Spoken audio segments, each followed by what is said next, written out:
अच्छी बात यह हुई है कि सोशल मीडिया आया और इस सोशल मीडिया के कारण जो बहुत सारी बातें छुपाई गई थी वो उजागर हो रही हैं और हम सबके हाथ में एक लाइब्रेरी है। इस लाइब्रेरी का उपयोग दूसरे कामों के लिए भी करते हैं, लेकिन पुस्तकें पढ़ने के लिए भी किया जा सकता है या सुनने के लिए भी किया जा सकता है। हम सबके हाथ में मोबाइल है, तो हम डॉक्टर भीमराव अंबेडकर जी के उस पक्ष को समझेंगे। फिर भारत का जो संविधान बना, तो जैसा अब एक वर्ड इन्होंने बोला महरीन ने, बंधुत्व वाला, भाईचारा वाला, क्या जो बना, फ्रेटर्निटी, जो फ्रांस की क्रांति से 3 शब्द आए थे। इस फ्रेटर्निटी वर्ड पर डॉक्टर भीमराव अंबेडकर जी का पूरा भाषण है। उन्होंने कहा ये फ्रांस की फ्रेटर्निटी हमारे संविधान में नहीं आ सकती, क्योंकि फ्रांस की फ्रेटर्निटी ये ऑर्गेनिक नहीं है, इनऑर्गेनिक है। इसलिए भारत का जो बंधुत्व है वो अलग है और फ्रांस का जो फ्रेटर्निटी और इक्वलिटी का सिद्धांत है वो अलग है। इसलिए आज के बच्चों को वर्ड्स का मीनिंग समझना और मीनिंग के मीनिंग समझना वो भारतीय परिप्रेक्ष्य में समझना जरूरी है। केवल इतना बता देने से कि अब्दुल हमीद पेंटागन टैंक के नीचे आए और वो बहुत सही, अब अब्दुल हमीद का पूरा व्यक्तित्व जो ये गढ़ा गया उसके पीछे क्या अब्दुल हमीद की सोच थी उसको लाना पड़ेगा। इसी तरीके से डॉक्टर भीमराव अंबेडकर जी को पूरे के पूरा लाना पड़ेगा। ऐसा समझो कि जब हम किसी से शादी करते हैं तो उसकी गर्दन के ऊपर से करते हैं या पैरों से करते हैं, पूरे के पूरे से करते हैं ना। इसी तरीके से भीमराव अंबेडकर के पूरे व्यक्तित्व को समझना पड़ेगा। भीमराव अंबेडकर जी के जो गुरु थे, जिन्होंने अपना टाइटल अंबेडकर उनको दिया, वो कौन थे? वो किसी रिजर्वेशन के तहत भीमराव अंबेडकर जी को पढ़ा रहे थे क्या? उनको फेलोशिप देने वाले, कोलंबिया पूरी दुनिया में पहुंचाने वाले गायकवाड़ कौन थे? क्या भारतीय संविधान ने और रिजर्वेशन ने गायकवाड़ को कहा था कि अंबेडकर जी को पढ़ाओ? और उनकी जो सेकंड वाइफ थी सविता, वो कौन थी? तो जिन बातों के लिए उनको कहा जाता है, और सविता ने एक साथ तो शादी कर ली थी, 10 साल तो लिव इन में नहीं थी, वास्तव में तो उनकी नर्स थी, और 10 साल अंबेडकर जी को देखा होगा, समझा होगा, उम्र में भी फर्क था, उसके बाद उनसे विवाह किया। इसका मतलब अंबेडकर जी से सविता सहमत होंगी और सविता से डॉक्टर भीमराव अंबेडकर सहमत होंगे। तो सविता किस वर्ग से थी? और अंबेडकर का जो जीवन का एक पक्ष दिखाया जाता है उसमें सविता के पक्ष को क्यों पाया जाता है? तो पूरे के पूरा पढ़ना है, होलिस्टिक व्यू अपनाना है, कंपार्टमेंटल नहीं चलेगा। और जिन लोगों ने अभी तक कंपार्टमेंटल चलाया वो अब आगे भी नहीं चलेंगे, वो दरकिनार कर दिए जाएंगे। वो लोग हाशिए में चले जाएंगे जो कंपार्टमेंटल एजुकेशन देते हैं, कंपार्टमेंटल व्यू देते हैं और अपना ही व्यू देते हैं, और वो वाला व्यू देते हैं जो भारत के खिलाफ, जो भारत को तोड़ना चाहते हैं। और डॉक्टर भीमराव अंबेडकर को भारत की आने वाली पीढ़ी सिर्फ इस बात के लिए जानी जाएगी और भारत एहसानमंद अगले 1000 साल तक डॉक्टर भीमराव अंबेडकर का ये रहेगा कि डॉक्टर भीमराव अंबेडकर अंग्रेजों की उस चाल में नहीं आए जिस चाल में जिन्ना आ गए थे। अंग्रेज कामयाब हो गए थे जिन्ना को बढ़ाने में, पालने में, पोसने में और पाकिस्तान बनवाने में। और वही अंग्रेज भीमराव अंबेडकर से एक दूसरा देश भी बनाना चाहते थे, लेकिन भीमराव अंबेडकर जी ने कहा कि नहीं, मैं अंग्रेजों तुम्हारी चालों में नहीं आऊंगा। जैसे जिन्ना पाकिस्तान की डिमांड कर रहे हैं, मैं दूसरे ऐसे किसी देश की डिमांड नहीं करूंगा। और ये बांग्लादेश बनने की बात नहीं थी, ये बांग्लादेश से लेकर तिब्बत तक एक अलग देश बनाकर और अंबेडकर जी को उसका राष्ट्रपति बनाने की एक साजिश इस देश में थी अंग्रेजों के द्वारा। आप जब ये पढ़ते हो मजहब के आधार पर बटा और मुसलमानों के लिए पाकिस्तान और हिंदुओं के लिए हिंदुस्तान बना। यह बात भी पूरी सच नहीं है, यह भी आधी अधूरी सच है। यह आप सब इसके पास उत्तर होगा। पूरा सच यह है कि भारत के रशिया के संबंध ना बन जाए। मॉस्को से दिल्ली तक रेलवे की एक लाइन बिछने की बात हुई थी भारत के क्रांतिकारियों की और स्टालिन के बीच में। मॉस्को से लेकर दिल्ली तक एक गैस की पाइपलाइन बिछाने की बात हुई थी कि जैसे अंग्रेज यहां बस भागेंगे तो मॉस्को से गैस की पाइपलाइन दिल्ली तक आएगी, एक रेलवे लाइन दिल्ली तक आएगी और भारत के रूस के जो हजारों साल के संबंध है वो फिर से बनेंगे। लेकिन अंग्रेजों ने जिन्ना का सहारा लेकर भारत और रूस के बीच में जो एक दीवार खड़ी करने का काम उस गुलाम कश्मीर के रूप में किया और इसलिए आज भारत में गैस महंगी है।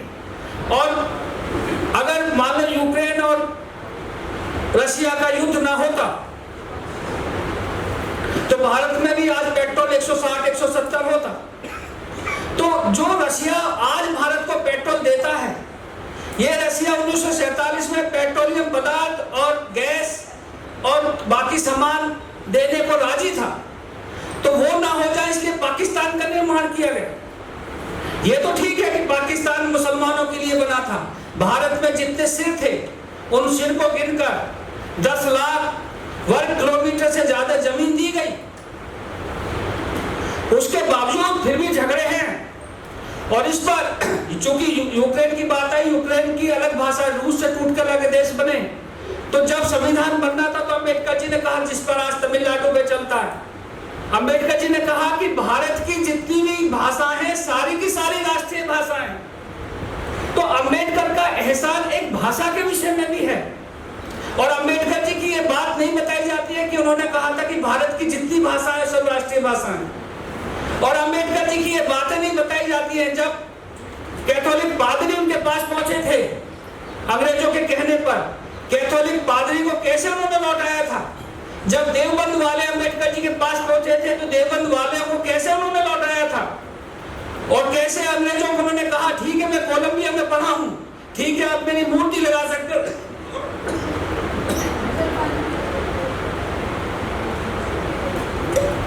कोलंबिया में, लेकिन मुझसे आप एक भारत का एक अलग टुकड़ा बनाकर मेरे राष्ट्रपति प्रधानमंत्री बनने को कभी तैयार नहीं होऊंगा।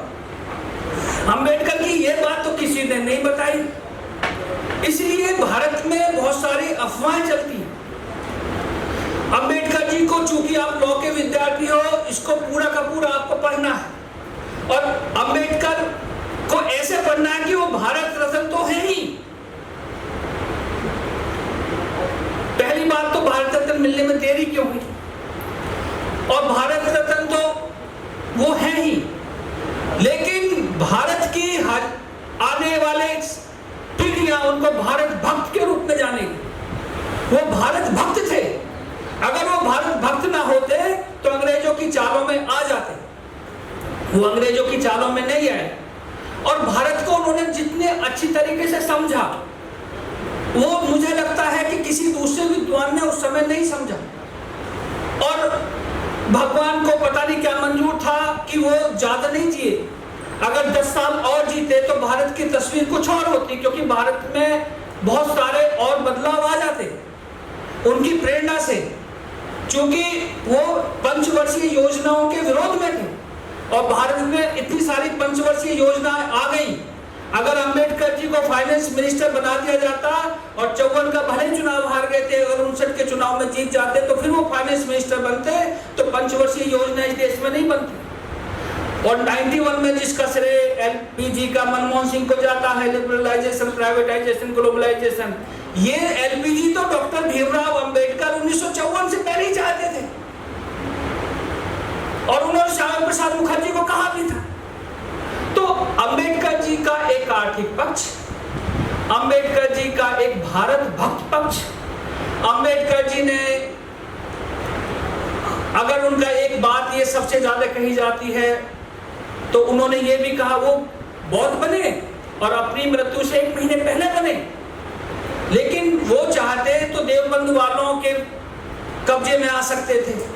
वो चाहते तो कैथोलिक पादरी के कब्जे में आ सकते थे, लेकिन नहीं, वो जानते थे कि ऐसा करके मैं भारत भक्त नहीं रह पाऊंगा, मैं भारत को विभक्त करूंगा।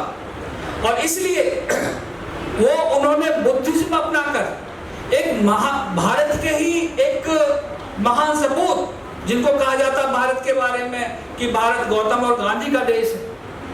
तो भारत, चूंकि गांधी से उनके बहुत सारे, देखो एक बात और मैं कहता हूं, गांधी जी के उनके बीच में जो पत्र लिखे गए हैं, एक तो उनको पढ़ना, उनके और सावरकर के बीच में जो पत्र लिखे गए हैं उनको पढ़ना। जब आप पढ़ोगे तब आपको गांधी भी समझ में आएंगे और अंबेडकर जी भी समझ में आएंगे। और किसी ने कह दिया गांधी ये थे और किसी ने कह दिया सावरकर ये थे, कौआ कान ले गया, तो ऐसे नहीं चलेगा। तो अंबेडकर जी का जो भारत भक्त पक्ष है, अंबेडकर जी का जो एक दूसरे डायमेंशंस हैं, उनको आगे लाने की जरूरत है, तभी आपको भारत का संविधान समझ में आएगा। और एक बात कहकर मैं अपनी बात वाणी को विराम देता हूं। जिन्होंने भारत में संविधान को 76 बार बदला, कितने संशोधन हो गए संविधान में?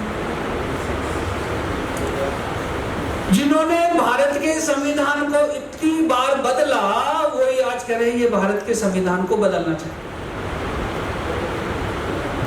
तो गुरु नानक हुए, तो गुरु नानक के समय जो परिस्थिति थी, तो महापुरुष ने बताया कि ऐसा करो। मोहम्मद साहब हुए तो उस समय के लोग ज्यादा ब्याज लेते थे, तो उन्होंने कहा कि ज्यादा ब्याज लेना ठीक नहीं है। मोहम्मद साहब जब पैदा हुए थे, उन्होंने लोग ज्यादा शराब पीते थे, तो मोहम्मद साहब ने कहा कि शराब नहीं पीना चाहिए। महात्मा बुद्ध जब पैदा हुए तो लोग ज्यादा शिकार कर रहे थे, तो महात्मा बुद्ध और महावीर स्वामी दोनों कह रहे थे जियो जीने दो, हिंसा मत करो, शिकार मत करो। तो महापुरुष जब पैदा होते हैं, उस समय की जो परिस्थितियां होती हैं समाज की, उसमें रिफॉर्म करते। तो अंबेडकर जी जब पैदा हुए थे, तब जो परिस्थितियां थी उन्होंने उसमें रिफॉर्म किया। लेकिन दुनिया ऐसे ही नहीं चलती रहेगी। इसके बाद बहुत सारे और रिफॉर्म होंगे। जैसे जैसे सोसाइटी बदलेगी, सोसाइटी में जो कमियां होंगी, उन कमियों को दूर करने के लिए आज के 50 साल बाद भी तो कोई अंबेडकर पैदा होंगे, कोई महात्मा बुद्ध पैदा होंगे, कोई महात्मा गांधी पैदा होंगे। तो जो अपने आसपास की परिस्थितियां देखेंगे, वो उस प्रकार के सुधार करने की बात करेंगे। तो अंबेडकर जी ने वो किया, उनको पूरा पढ़ेंगे, उनके जीवन का एक पक्ष लेकर काम नहीं करेंगे। इतनी वाणी को विराम देते हुए, मैं इतनी बात कहते हुए, आप लोगों ने गौर से सुना, मैं अपनी वाणी को विराम देता हूं। और दो कोई क्वेश्चन, किसी भी विद्यार्थी के मन में कोई भी दो क्वेश्चन हो तो आप पूछ सकते हैं। अगर कोई प्रश्न पूछेंगे तो मुझे लगा आपने सुना होगा, अगर प्रश्न ही नहीं है तो मुझे लगेगा कि आपने सुना ही नहीं।